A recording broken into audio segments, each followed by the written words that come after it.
So, all right. So we talked about economics. We talked about the yoni. What you talked about relationships, and you saw something with black women in America, and when you came to Africa, what you saw? We talked a little bit about that. Okay, so I came to Ghana in 2021, and I came here. I don't know if you guys, if you guys are subscribed to Brittany in Africa, but if you're not, you should subscribe to her because she's awesome.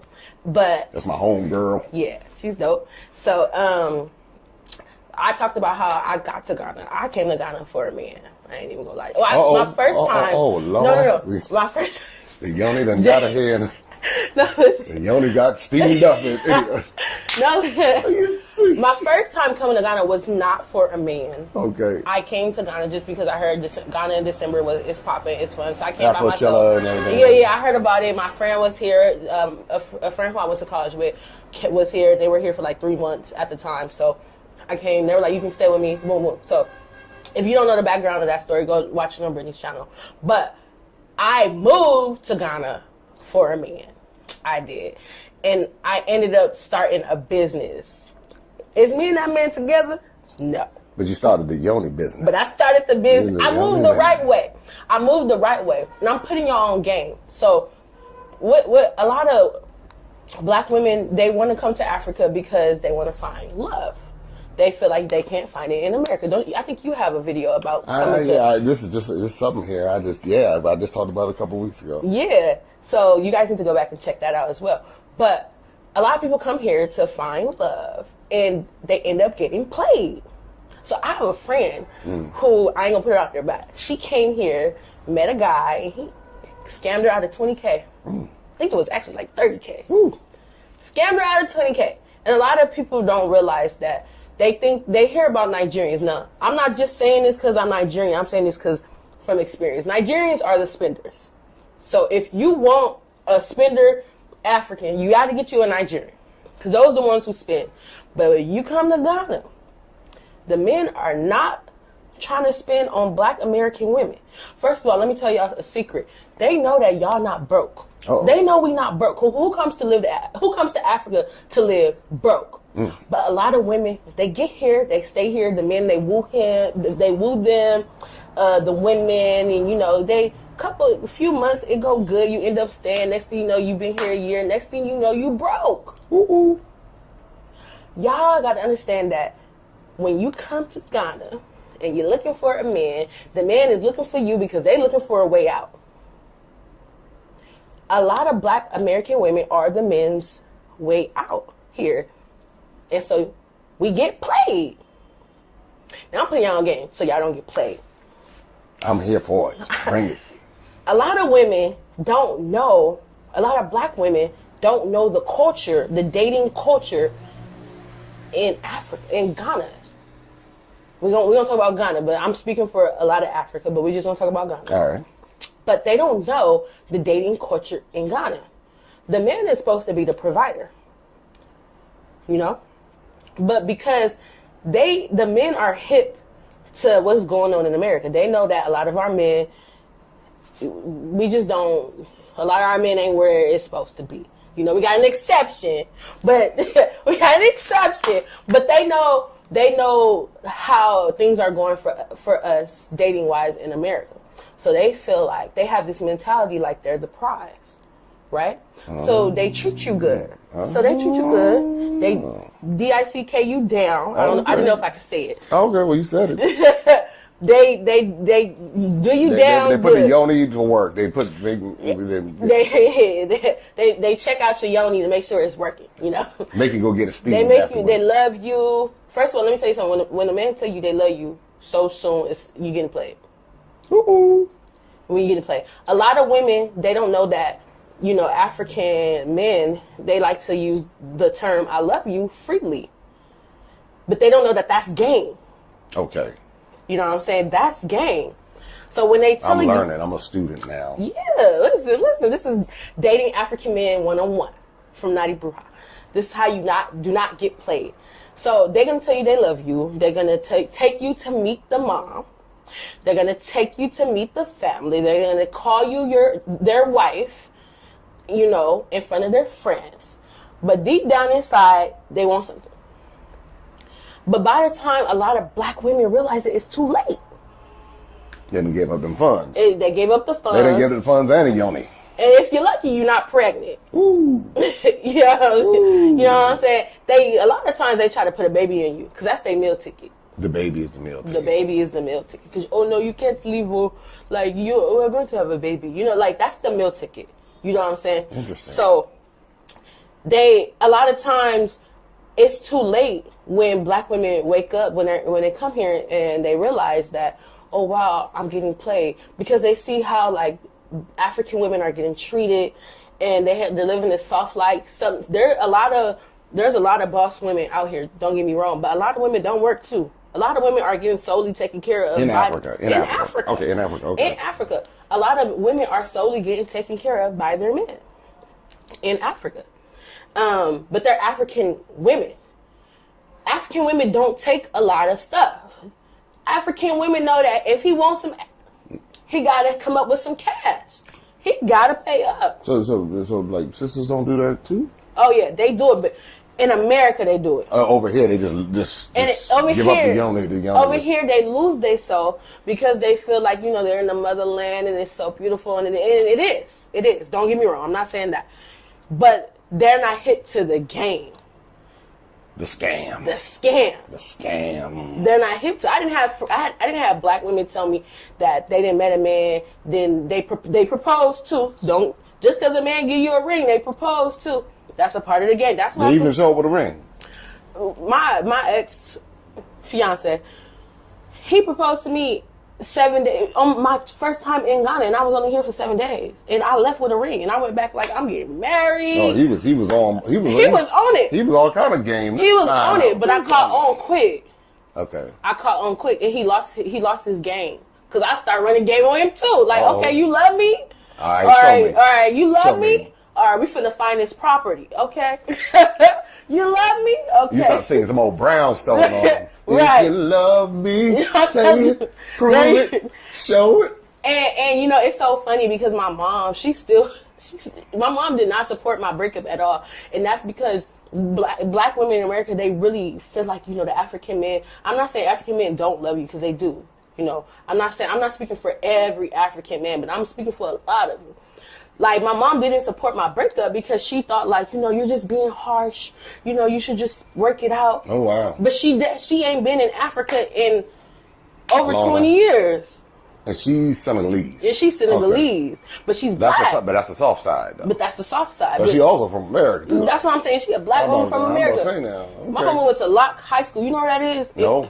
In L.A.? It sounds That's in deep. Watts. It sounds deep. Yeah, some of the Locke High School, like they hit you with a lock coming in, like, lock. My mama is a Locke saint. That's on the east side of L.A. Okay. Yeah, the east side. So she not that, you know. Yeah, she not green. She know what time it is. She know what time it is, but because there's this whole thing about, you know, African men and no, you just give them a chance and this, that she not hip to how they really moving out here. Mm. You get what I'm saying? So they moving on some other stuff. Yeah. Not everybody, but a lot of them. They looking for a meal ticket. Like we just said, they want to go to America.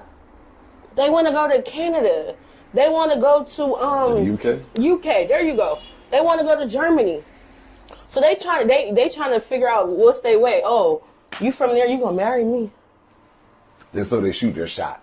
They shoot their shot, and a lot of them is making it. A lot of them are LeBron out there. I see them shooting their shot and they're making it. A lot of them, but then again, you got black women winning. Look at Portia. Look at Nene Leakes. But then again, we don't really know what's going on. Oh, they over here. They got found men over here. I think Nene Leakes' man is from Liberia. Okay. I think Portia man is from Nigeria. Okay. Shamia Moore, her man is from Kenya. Okay. So you do have some black women but that's in America. They messing with these men in America. Okay. Because so on their home turf. Yeah, on their home turf. Okay. Because Africans, when they go to America, it's funny because it's just like when black people go other places, we succeed. You know, when Africans they go to America or UK or whatever, they succeed. Yes. You get what I'm saying?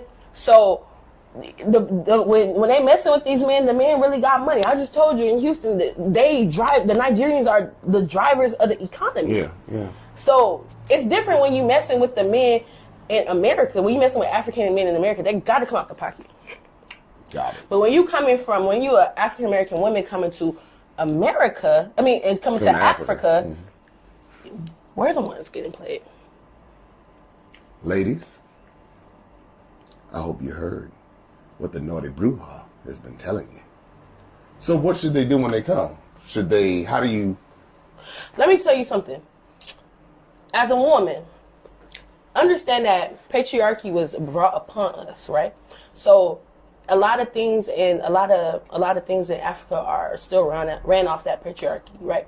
So men are the ones who go out, they do the work, they get the money, they take care of the household. The woman is the one who take care of the kids. She cooks, she clean. That's how a lot of households are ran. When you come here, think about that. Remember that. You are not supposed to come out your pocket for anything. No, don't just be nice. No, don't let him borrow, because you let him borrow $100, the next time it's going to be $200. Next thing you know, it's $20K. So, no, you're not supposed to come out the pocket. But what about the sisters who, everything failed in America? The yoni is on fire. I'm just saying, the yoni's on fire, steaming. It don't need to be steamed because it's so got steam coming out of it. So. You stupid, Jay. I know. So what should they, because you see that. Where sisters like, look, I just want some, and I don't care. I'll take care of him. I'll do whatever. As long as he bring me the D, I'm good to go. I do meet women who come here and just like, yeah, I got a young boyfriend. Listen, if you don't mind paying, then do your thing. Do your thing. But if you're really looking for true love with an African man and you want to know if you have true love and you're not getting paid, I'm telling you right now, you are not supposed to come out the pocket. And if a man asks you to borrow money, let me tell you something. A Ghanaian man will never dare ask a Ghanaian woman to pay for something. She would slap him. She would literally look at him and be like, a Nigerian man will never in their life dare ask a Nigerian woman to come out the pocket. That's an insult. She will tell his mother. He will be in trouble. So when you come out here, operate. Let me tell you what I did. How I came to my conclusion. Okay, how'd you do it? I had to sit with older Ghanaian women to figure it out. When you come here, make an older Ghanaian woman friend. She gonna put you on game. She gonna tell you how it's supposed to go. She gonna tell you what he's supposed to do, what he's not supposed to do, and you follow that. You follow what the Ghanaian women are doing. You follow what the Nigerian women are doing. The older ones. Oh, they gonna tell you. The younger one, because the younger ones are on some, I don't want to call it like modern day prostitution. You don't want to say that. Because it is what it is. Yeah, so like the younger ones are on some, they just gonna mess with you if you got money regardless, because they just want some money, But you gotta, it depends on what type of woman you trying to be. You trying to be a slave queen? A slave queen is a woman who get paid for sex and she look good and that's all she do. She look good all day. The man pay for her hair, her nails, her whatever. Her yoni treatments. Her yoni treatments. Drop that in there. Listen, he right though. He paid for all of that, but she don't work. And they like to use the term soft life, but it's modern day prostitution. Okay, modern day prostitution. Yeah. Okay. Because you're exchanging sex for money, and or resources, right? I'm not gonna call you a hoe. I'm not gonna say it's a hoe because I like hoes. I think hoes get what they want and get what they need. I'm just saying that. So, but I'm just gonna say that if that's the type of woman you want to be, then go for that. But if you're trying to be a businesswoman, let me tell you how it worked in Ghana back in the day. The man was the go-getter, and still to this day. But the man is the go-getter. He'd make the money for the house. He'd take care of the house. The woman, she can have a small business or she can be an entrepreneur or whatever. Her money is her money, and his money is their money. So you winning. You know what I'm saying? He paid for the kids' school. He paid for this. He paid for that. Now, let me ask you a question. All right. I'm scared now. So, do you think that it's better? Do you think that if a man pays all the bills, he should be able to cheat? No. Do you think that... Okay, so what do you think is the better position for the woman? Okay. A man who pay all the bills but cheat, or a man that's loyal but he can't bring the money home? Well, those are tough on both sides, and it depends on what the woman is cool with. Now, I would lean towards the man not cheating, Right. but some people are like, "Hey, as long as I got what I need, I'm good. You do you. Don't bring nothing back here." Right. So, but no, because nobody wants to be broke and struggling. Right. So I don't know. I would lean towards obviously the person not going out there, but I also recognize the reality. Right. Okay. See, that's the thing. Now, the African women, they getting their life taken care of, but they okay with their man cheating. So also think about that. Is that the type of relationship you want? The sister's not down. Well, I don't know. A lot of African women are they know their husbands are cheating. But I'm saying but I don't know if a lot of Black women, yeah. Are they gonna be with that? Yeah, That's the thing. But by the time she come over here and been through the ringer over there in America, remember, you know what? I got my money. I got my pension from my job. Just put it down on this yoni the right way. Don't bring me nothing. Don't bring me nothing. And I'm good. I mean, some people get to that point where they're just tired. Yeah. They're just like, I just don't want to be alone. I especially once they start getting up in them 40s and them 50s, and they're like, You know what Kevin Samuel said? He said that's leftover. Oh no. I didn't mean to rest in peace, Kevin Samuel. I didn't mean to bring him up, but I'm just saying, like, according to him, if you over 35, you leftover. So you really ain't even supposed to be picky. That's what he said. Yeah, I don't agree. I've heard him say it, yeah. I don't agree necessarily, but... Well, I mean, you know, when you start dealing with men and they have options, then I mean, since we're going down this road, it goes back to the individual. It goes back. It definitely But goes culturally, men tend to skew younger. Yeah. That's when I talk to the fellas, when I see the decisions they make, I didn't say always, they tend to skew younger. So if somebody's getting, say, 45, 50, 55, and they're still, I mean, the yoni's still functioning. So it is a yoni, right? Yeah, Okay. It's a yoni. Yeah, It's you still using it in the right way. I'm using it's still functioning. And they just might get to the point where maybe they're calloused. I don't care. I don't even need the love anymore. I need a little companionship. Let me I got the money. I don't need his money. I got my own money. All he can do for me is this. As a matter of fact, let's flip the script. I'll become a sugar mama. And I see a lot of women be sugar mamas. Unsolicited, but they are. But they're okay with it. So, when I was in the Gambia, I saw the old white ladies. Oh, you see that all the time. With the young white boys. I mean, young African men. boys, yeah. Yeah. And I was like, what is this? And I was like, I don't even want to think what I was thinking to myself. I don't care how much money you got. I can't do it. I'm just saying, not because she was white, but because I just looked and I was like, and you couldn't even, I was trying to think, you could put $1 billion on the table. And and then nothing could happen.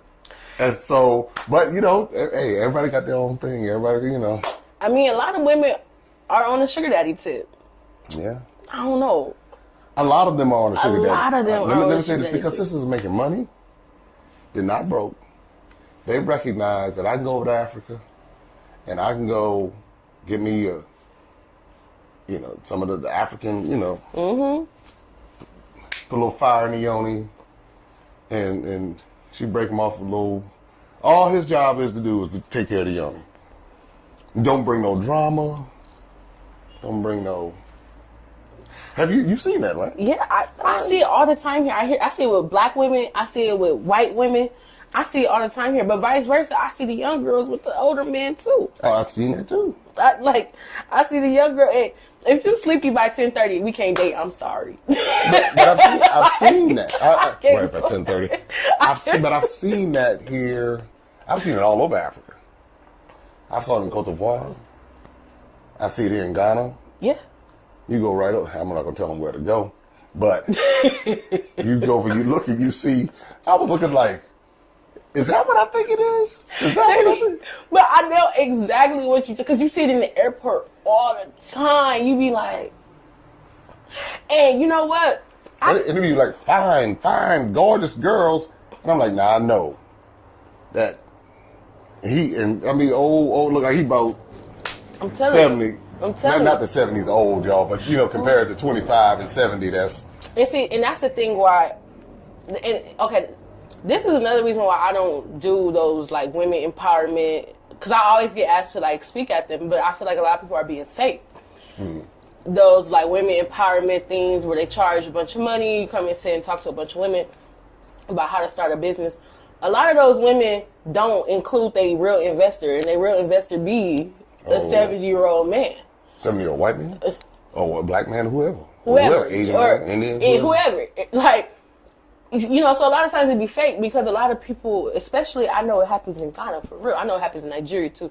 A lot of women have businesses because somebody invested. And they put up the yoni. Listen, but as collateral. But listen, I don't have a problem with that. All right, break it on down. Because my great grandma used to tell me, oh, that's right. If you're gonna use it, you better use it the right way, and that's how you know if your stuff works. Oh. That's how you know if your stuff works. Not your great-grandmother. That's how you know if your stuff. Her name was Mimi. Love her to death. Rest in peace. She was a Taurus. She used to tell me all the time. That's how you know if your stuff works. Your stuff is supposed to do what it's supposed to do. Now, if your yoni got your business up, it got your mama bills paid, it got your mama a house, it got your siblings, what do you call it? School tuition paid. Then you doing, your yoni is doing what it's supposed to do. Now, if your yoni is only getting you makeup and hair and nail treatments, then it's not doing what it's supposed to do. So it's supposed to be a high value yoni. Yeah. See, I throw that back in there. The high value yoni is gonna get you high value investments. Because if you're gonna make it do what it do and do your modern day prostitution, you better be doing it for big baller style. You need to be pulling down major. If you're doing it to get your hair and nails done, I'm sorry. That's a low dollar. That's a low value yoni. That's a low value. You gotta step your pee package up. Gotta get a treatment more frequently so it stay fresh and Listen, the first step is to come and get your treatment if you're in Ghana, okay? I know these people are like, but it's real though. This is real. It's true, because this is exactly how people talk. This is how they look. It's true, because you got all these young girls, Jay, for real. You got all these young girls like, I want to be like her. I want to be like her. Yeah. I want to be like her, and they don't know that really that she effing an old man to get the bills paid. Yeah. But listen, you're right. You're right. My 85-year-old aunt told me the stuff that her sisters were doing. This my father's sister. She sat me down. We talked for 4 hours, and I felt like a little virgin boy by the time I was done. I was sitting there like, I don't believe she's telling me that. She dropped the F-bomb a few times. Yeah. I was like, oh, man. Yeah. But she said this is what they were doing. Yeah. Back in the day. Yeah. To get the bills paid. Yeah. And listen, it's okay but listen, you didn't do what you were supposed to do. Now you don't even need the man, because your business is booming. Yo, I don't know if they don't have credit in Africa, huh? Yeah, they do. Oh, they have credit? Sure, okay, sure. So yeah, your credit score is at all-time high. I don't know if they have that kind of credit, but they do have a credit system. It's just not like in America. Like America. Okay, but all your priorities, all your ducks are in a row, and all your priorities are taken care of, then you did what you were supposed to do. You did what you were supposed to do. It's okay if you did toot it a little bit, because now you don't need to toot. Now you can actually just do what you want. You can go for the man you really want. Am I lying to them? Well, I will say this. So then after they do all of that, what is the man they really want? Or who, I should say. So a lot of times the women, they date men that they maybe not necessarily find attractive. Okay, so they're looking at the resource. Yeah. And then they go get the one they really like. So let me tell you another Mimi proverb. My great grandma: the first marriage is for money. Okay. The second marriage is for love. Did she write a book or something? Nah, she just really put me on game. So and then my grandma put me on game. And then... I see her, they found out what the grandma said. Yeah, she was the daughter of Mimi, so my grandma put me on game, but the first marriage is for money. This is how you secure the bag. Ooh. This is called securing the bag. Ooh. And this is the reason why, You know the comments are going to be on fire. I know. They're going to be like, girl, you telling the wrong thing. Some people, they're going to be wars in the comments. I'm just going to sit back and watch the comments go. I know. It's okay. You come for me because y'all know I'm telling the truth. Like, y'all, they know I'm telling the truth. Like, no, because my mother was Holy Ghost filled and fire baptized, and she didn't believe in that stuff, and she didn't do this, that, and the other, and she didn't let nobody touch her yoni. But my great granddaddy Jordan, and he was the only one who touched the yoni. Listen, if you have a strong, powerful a relationship dynamic with your partner, all means work it out. I'm not talking to those women though. Okay. We're not talking to those women. So we're not talking to the married for 40 years, married for 20 years. Okay. I didn't struggle with him. I'm not talking to y'all women. Okay. I'm talking to the women who trying to figure it out. Okay. So if you trying to secure your bag, the first marriage is for money. That secures your bag. The second marriage is for love. If you see a lot of women in the industry, they marry well. First of all, let me tell you something about white women. Don't be mad at me, black sisters, because white women do it all the time. And y'all be wondering, like, why their bag is so secure. Look at Kris Jenner. Look at all her daughters. Secured bags. So this is what white women are telling their daughters. And it's just we as black women don't want to teach our daughters this because, we always want to go this right way. And it's like, I get it, like, go the right way. But, like, this is why we be struggling. I'm trying to make it so we don't struggle. But then some people would argue and say that's the reason why we struggle. You think so? That's what some people would say. It's because... Struggle how? Struggle as far as the family breaking down, all of that, because we're not one unit. Okay, so there's a lot of reasons why we struggle, or why the family is not one unit.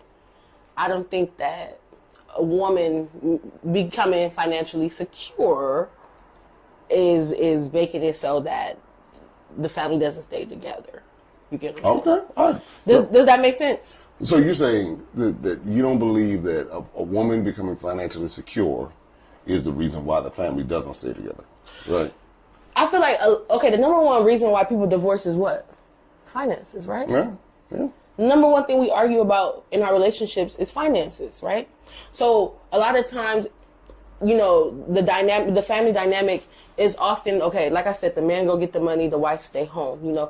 We in America, as black people, we can't live that life because you just working alone is not going to support all the bills.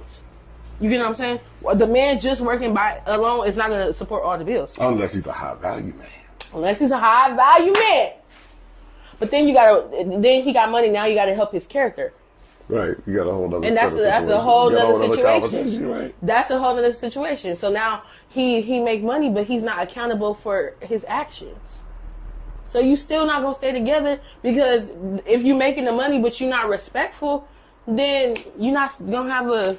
Well, yeah. I mean, I definitely understand what you're saying. I'm just thinking about in the comments because I know the comments. I know, and I know how. I know how they come for you. And they're gonna come and they're gonna say, "Girl, you need to, I don't know. It could be anything that goes up, any perspective because you have different philosophies. Right. You have different religious backgrounds. You have different upbringings, so people see it differently. Right. And so, for like Mimi, that's her name, Grandma Mimi. Mimi, yeah. Yeah. So I guess she saw some things. Yeah. In her life. Yeah. She understood early. Yeah. Hey, this is how you need to handle it. Yeah. What would you say to young girls right now? Let's say she's 18 years old. She's about to hit the scene, about to start getting in all the relationships. What would you say to her to encourage her, to honestly, make wise decisions? Honestly, if I were to talk to young girls, and you probably don't think this contradict everything that we've been talking about, but I would tell you not to focus on men. I would tell you to focus on your whatever you want to do. if you want to go to college, if you want to start work or start a career, I would tell you to focus on that, because once you start focusing on men, you cannot stop. A lot of people, like, they don't stop. They go from one relationship to the next relationship to the next relationship, then you lose yourself. You start dealing with things, by the time you're 21, you ran through. So, what does that mean? Ran through. When you're ran through, you can be emotionally ran through and physically ran through. So, if you hop in from relationship to relationship, of course you're having sex, right? You don't want your body count to be high and you only 21 or you 18, 21, you know. You don't want to have to been dealing with all these men, you know. The reason, the advice that I was given was for women who are in the scene already, and, you know, and they can't figure it out, you know. But if you're a young girl and you fresh, you have to understand that, number one, they like to say you're fresh meat, you know. And if I were you, I would stay fresh. Stay fresh. How do you stay fresh? Focusing on yourself. Stay fresh. So what do they do when the yoni start talking? When the yoni starts talking. Because the yoni's going to start talking. And especially around 18, 19, it does start talking. It's going to be screaming. So when your yoni start talking, I advise you. Ooh, that's a tough one, Jay. Yeah, see, you know. Who am I to tell you don't have sex?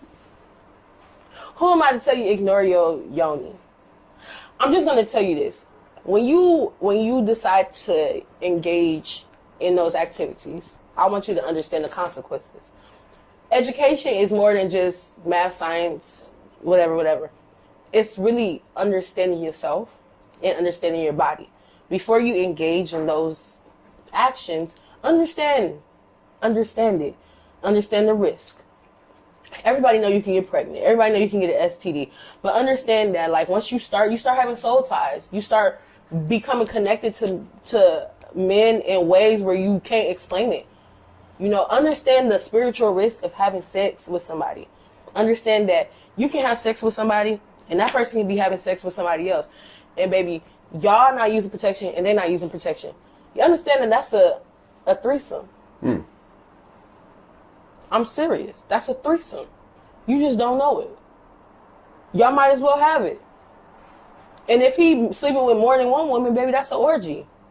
You just don't know it. Now you got all these energies. Understand that there are sexually transmitted demons. So you can have sex with this person. If you're going to have sex, because I'm not going to tell you not to have sex because we grown, you know. But you got to understand your partner. And you and your partner got to be on the same page. You got to really study your partner. You know, social media is one of these platforms where people live a lie. And people are living they living a life that they not really living. You get what I'm saying? And they deep down depressed. Now, you didn't have sex with somebody because he looked like he popping on social media.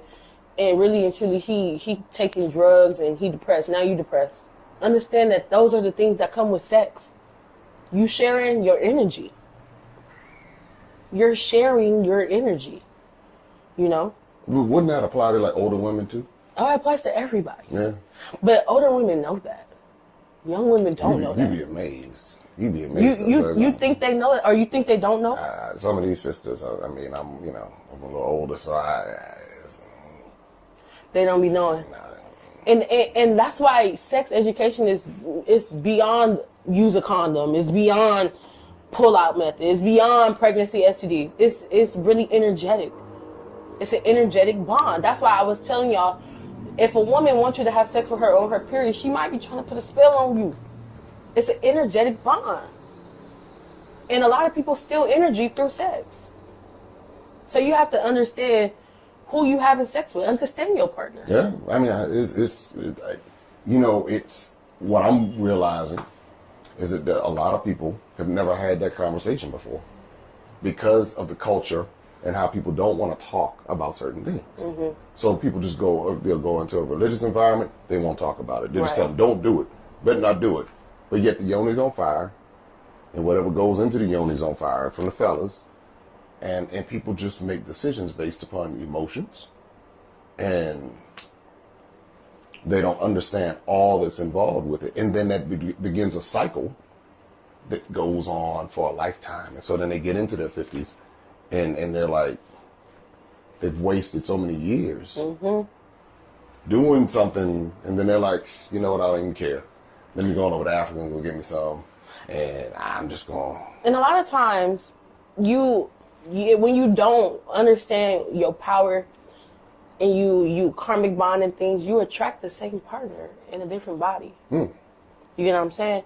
So a lot of times, if you don't take the time to do the work for yourself and on yourself, and when I say the work, shadow work, inner child work, because that's all important when it comes to having a healthy relationship. You have to understand your childhood. You got to understand when you're trauma bonding. You got to understand, like, you know what trauma bonding is, right? Well, two people who have traumas and they connect and link. And they connect through the trauma. Yeah. Like you talk about how this happened to you, and they talk about that, like and that's how they connect. Yeah. And now y'all arguing, and now y'all but y'all don't realize that y'all connected through a trauma bond. A lot of people are in relationships, in trauma bonded relationships, and they don't understand because they're not doing the work. And so, they might leave that person, but they go find a different person, and they're dealing with the same issues. And they're looking. They don't even realize subconsciously they're looking for the same connection. Exactly. You know, that's like that first love thing. Sometimes people connect first love on trauma. Mm-hmm. They're like, okay, we went through. I remember when I was in high school, and my high school sweetheart, she was adopted, and her adopted mother was an alcoholic, but then she was in another blended family because the adopted parents got divorced, so she now had an adopted stepmother, adopted father, alcoholic mother. She's going through trauma. I'm growing up without a father, rejected, lived 20 minutes away from me, so we're both dealing with this thing. We clicked, and it was the most toxic relationship I'd ever been in my life. I'm telling you. It was like. And so I had to, but you talk about the inner work, I had to recognize that. And say, wait a minute. If I keep attracting to certain things, because sometimes you can feel comfort in someone else's, we in here, the victim, we here together, and we just here together, traumatized. You take care of me, I take care of you, we're going to do this. And that's where, but I'm telling you, a lot of people, if they don't get it, they become parents, grandparents, married, divorced. And then that whole cycle continues. It's deep. And a lot of black women suffer from this. A lot of black women suffer from this because the trauma is passed down generationally. What about African women? Oh, you know what? African women have that's really deep. It's the reason why I think it's deeper. It's not. I won't say it's deeper than black women, because rape is rooted in the African tradition. A lot of women are raped. You know, a lot of sisters are raped too. That's what I'm saying. Yeah. It's the same thing, but okay. But here it's probably less accountability. And it's normalized. It's normalized. Okay. You know, for example, I know a woman here who was raped by her stepfather, and she internalized it so much that now the stepfather comes to visit her, and she's like, "It's my dad," and he still does it to her, or not? Oh, now she's blocked it out. No. Now I feel like they just have sex. But like when she first told me that, oh, my father's coming to visit, I was like, okay. So when I met him, I was like, oh, hey, Dad, how you doing? Right, but you didn't realize that they were. And then we start drinking wine and stuff. And then I started to notice, like, I started to get uncomfortable because I started to notice how they were interacting. They were being touchy. And sitting she on was lap sitting on the lap. What? She was on her knees to like where the she was talking to him like that. What? And she was like, and they started dancing, and she started putting her like, And this is her stepfather. This was her stepfather, Okay. her mother's husband. Gotcha. And then I was confused because I was like, I didn't say nothing, obviously, because it's not my place. I'm minding my business. But I was like, I picked up on it. Because I pick up on energies, and I pick up on a lot of stuff. I just don't say it. Right. But I picked up on it. And as soon as that, like, interaction happened where she bent over and he, like, and I was like, nah. Something wasn't right. You normalized that rape. You normalized it. But I think that's a culture-wide. I mean, maybe I think about it in America, though. A lot of things, because we didn't, up until about 40 years ago, not even that long ago, let's go 30 years, we didn't talk about a lot of things. I'm telling you. We didn't talk about this type of conversation would have been taboo. Yeah. To be talking about the yoni and all that. But there are a lot of people right now who are dealing with those things, and they've been raped, boys and girls, men and women. Men and women. And they have not had the ability to process this in any healthy way. So it's either through silence, self-medication, some sort of self-destructive behavior. Mm-hmm. And so now they're trying to figure out what to do. And so it's deep. It's that's what I'm realizing. It's deep. It's deeper than deep. And we don't understand that we dealing with the traumas from generations ago. Yes. And we've internalized it so much that it's not, like I said, it's internalized to the fact that it's normalized. And now we trauma bonding, and we don't realize that we're trauma bonding, and we can't have a healthy relationship. We can't have one. Right. Because what we think is healthy is actually toxic. Yeah. Yeah. It's actually toxic. So we can't have one. You get what I'm saying? And that's a reason why a lot of black families they can't work, because the male side got, his trauma, and the female side got their trauma, or whatever your partner, your female, no exclusion, but both sides have trauma. Unreconciled trauma. It be trauma that you don't understand. It's something that's passed down to you generationally. Mm-hmm. So you dealing with stuff and don't even know it. And then it compounds when stuff happens to you. you. So now you're dealing with what happened in the past and don't even know what and how it happened. It could be showing up in how a parent treats you, mm-hmm. or how a parent treated your parent, who in turn then treats you a particular way. And you know what? This is another thing that I think that a lot of Africa needs to, voodoo, hoodoo, whatever. So there's that, right? But a lot of, how do I say this so people can understand me? I believe in paying homage to your ancestors, right? I don't know if you believe in, having an altar and paying homage to your ancestors. Well, respect it and understand it. Yeah, respect it, whether you pour them libation or whatever. A lot of our people die, and they die with unhealed trauma. So a lot of times we take on hurt from them that they dealt with. We're taking it on, and we're dealing with it. We're dealing with their hurt, And a way to actually to solve that is to pay homage to your ancestors.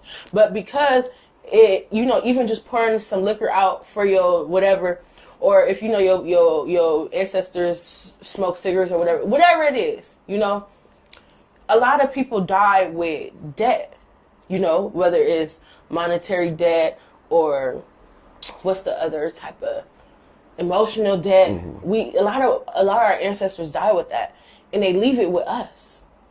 And we don't necessarily do the work to help them clear that karma. That's a whole nother conversation.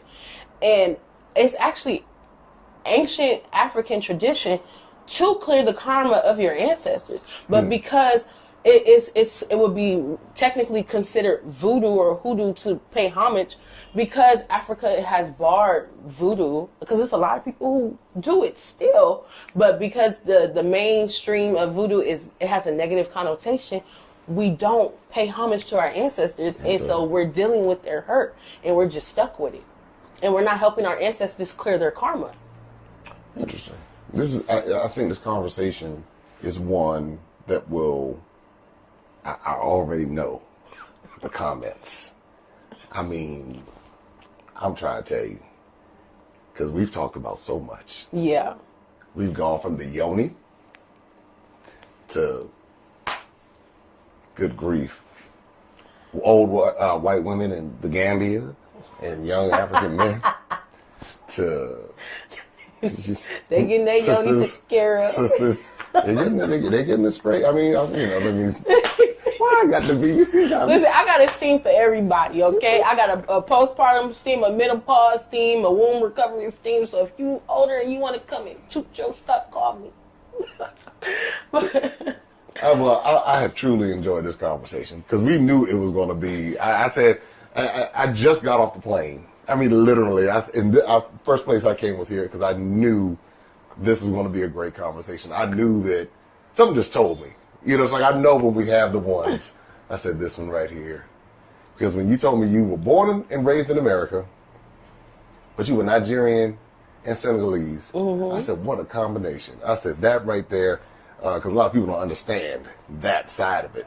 And I appreciate everything. I appreciate the setup here. You got nice wine and cheese and the dish and everything. I'll put that up on the B-roll so everybody can see it. You really have a nice setup. Thank you. I'm sorry that I'll never have a chance to experience because I don't need the other one. Don't worry. I'm good. I'm good. I don't need that one. I really don't even advertise the men one because men be like, nope. Well, but you know, listen to somebody out there, man. You know, brothers out there. They be counting me out already. Nope. I gotta put what on? No. I'm good. I do best to get showers. You know, so. But I do. Again, how can people find you?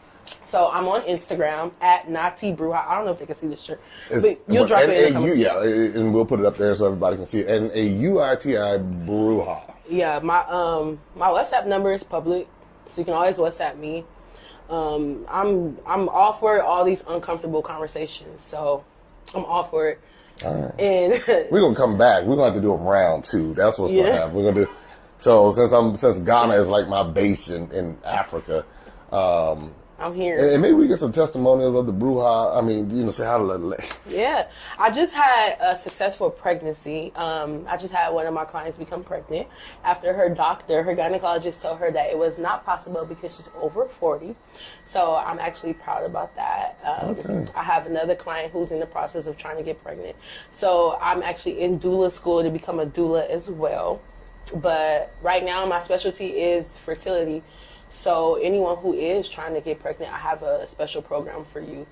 You can contact me on Instagram or WhatsApp. And we'll put all the information up for everybody. Yeah, I'm pretty much an open book. I'm very, very approachable. So don't think. I'm sure everybody can tell after this conversation. They can approach you with pretty much anything. I'm approachable. But you know what? When God put you in a position to do certain things, you have to be like that. You know what I'm saying? And I believe that I'm somebody who he put in a position because everybody can't play this role. So I know what the risks come with it, and I know what the rewards come with it, and I'm down for it all. So I'm just grateful that God put me in this position to bless women because nobody's gonna be real with. I'm not saying nobody's gonna be real with you, but not a lot of people will be real. You know, so. Well, we have had a real conversation, everybody, and I think that we would love for your comments below. I mean, again, I'm gonna let the long form run, and then I'm gonna chop it up into smaller pieces because there's so many sound bites here. But this is definitely a conversation we need to have more of in our respective communities because it's education, and it's also sometimes education is understanding different perspectives. Mm-hmm. Because sometimes we think our perspective is the only perspective that's going on, and then we miss a lot of people as far as just having basic relationships and conversations. So, so I appreciate being here and having this conversation because I learned so much about the yoni. I'll tell the ladies around me and you know, say, hey, look, y'all go check out the yoni specialist, you know, the NautiBruja, if y'all in Ghana, to be sure, because this is in East Legon, right? Yes, we're in East Legon. Okay. So I have a website. You guys can contact me. So if you are anywhere else in the world, I do Zoom consultations as well. Those do cost, but if you are in Ghana, then it comes with your Steam, you know. But I shop my products on the website as well, and pretty much get in contact with me there as well. There you go. So what's the website? NautiBruja.com. NautiBruja.com. There it is, coming up on the screen so you can see it. NautiBruja.com. So that's the deal. Hey, everybody, make sure that if you're in Accra, Ghana, to check out the NautiBruja and continue to, and if you have any questions, you can reach out to her Instagram, WhatsApp number, as well as the website. And this is just round 1. We're going to come back for round 2 because I know we're going to find some more things to talk about. Woo, and so I think I know you can hear that motorcycle in the background. It's on, but that's how they get down here. I don't know where they be going. I don't know where they're going either. They're in potholes. So what you the potholes. I would not be riding that motorcycle with these trocho drivers. Yeah. No. Open up your eyes and see all the fun and mystery. Take an African adventure with Darren and Destiny. From the mountains to the shore, so many things to explore. Take an African adventure with Darren and Destiny.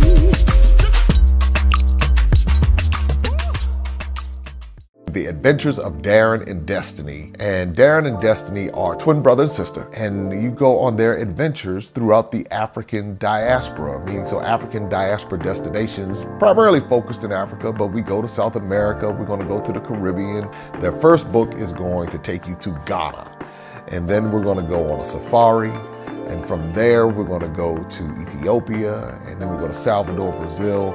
And what the goal is to be able to inspire curiosity in the continent of Africa, in our children from a very young age, and to really tell a more accurate story. Most of our children are exposed to negative images, late night infomercials about how bad things are, everybody's sick, everybody's poor, everyone's uneducated, but that's simply not true. So what Darren and Destiny and their family do is they go to different African destinations. They are learning about these different places. You're beginning to see positive images, but still telling the truth. I mean, that's the important thing, to tell the truth about some of the things that have occurred. But it's all done on our children's level so they begin to understand it.